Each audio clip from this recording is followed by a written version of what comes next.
अनंत कोटि ब्रह्मांड नायक राजाधिराज सच्चिदानंद सद्गुरु श्री ब्रह्म चैतन्य महाराज की जय।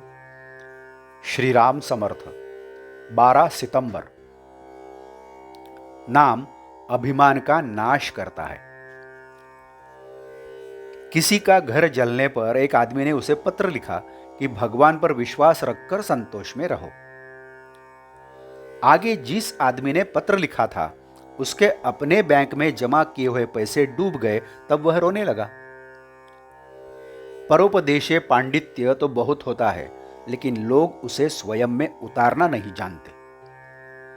जो हम दूसरों से कहते हैं वही हम अपने से कहें।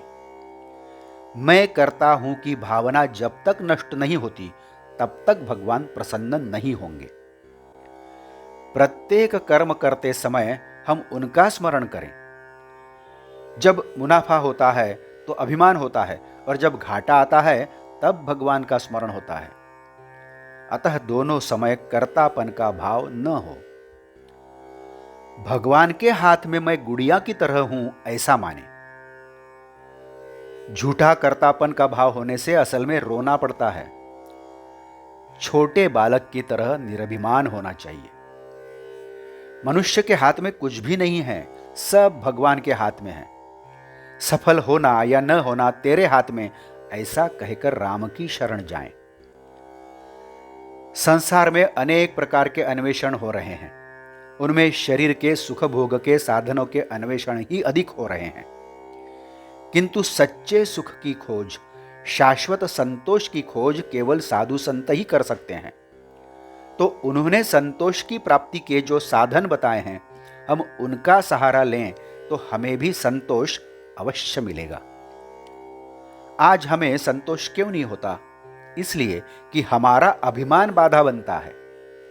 कर्म करते समय या कर्म करने के बाद यदि अभिमान न हो तो भगवान के प्रति प्रेम हो, संतोष प्राप्त हो, इसमें संदेह नहीं। कितनी मामूली बातों में हमारा अभिमान सिर उठाया करता है। देखो, एक सज्जन थे, उनके एक लड़की थी। उसकी शादी की उम्र हुई। देखने में यों अच्छी थी, पास में पैसा भी था, किंतु उस लड़की की शादी 5-6 बरस कहीं हो ही नहीं पाई। अंत में जब उसकी शादी हो गई तो वे सज्जन बोले, अपनी लड़की की शादी मैंने ठाठ से कर डाली। इस पर किसी ने पूछा, तो फिर 2-4 साल पहले ही क्यों नहीं की? इस पर वे बोले, उस समय जम नहीं पाई। तो भाई साहब, ऐसा कहिए ना कि अब जम पाई। मैंने कर डाली ऐसा क्यों कहते हो? खैर, अभिमान मिटाने के लिए मन से भगवान की शरण जाएं। यह उपाय साधु संतों ने स्वयं अनुभव करके बताया है। एक बार आदमी किसी के घर में गोद चला जाए तो फिर उसके बेटे को उस घर का नाम लगाने के लिए फिर से गोद नहीं जाना पड़ता। उसी प्रकार एक बार राम के चरणों में सर रखकर, हे राम, अब मैं तुम्हारा हो गया और तुम मेरे हो गए, ऐसा अनन्य भाव से कहें तो फिर उसके बाद हमसे होने वाला प्रत्येक कर्म भगवान का ही हो जाता है। उसे उसको अर्पण करने की जरूरत नहीं रहती। अतः जो भी कर्म हो भगवान का माने। कोई भी कर्म अर्पण करने के बाद अर्पण करने वाला बच ही जाता है, लेकिन ऐसा न हो। आज का बोध वचन। सत्कर्म से अभिमान नहीं मिटता, भगवान का स्मरण और सत्संगति से ही वह नष्ट होता है। जानकी जीवन स्मरण, जय जय राम। नमस्कार। यदि आप इस चैनल के लिए नए हैं तो कृपया सब्सक्राइब करिए। यदि आपने इस चैनल को अभी तक सब्सक्राइब नहीं किया है तो आप भी सब्सक्राइब करिए।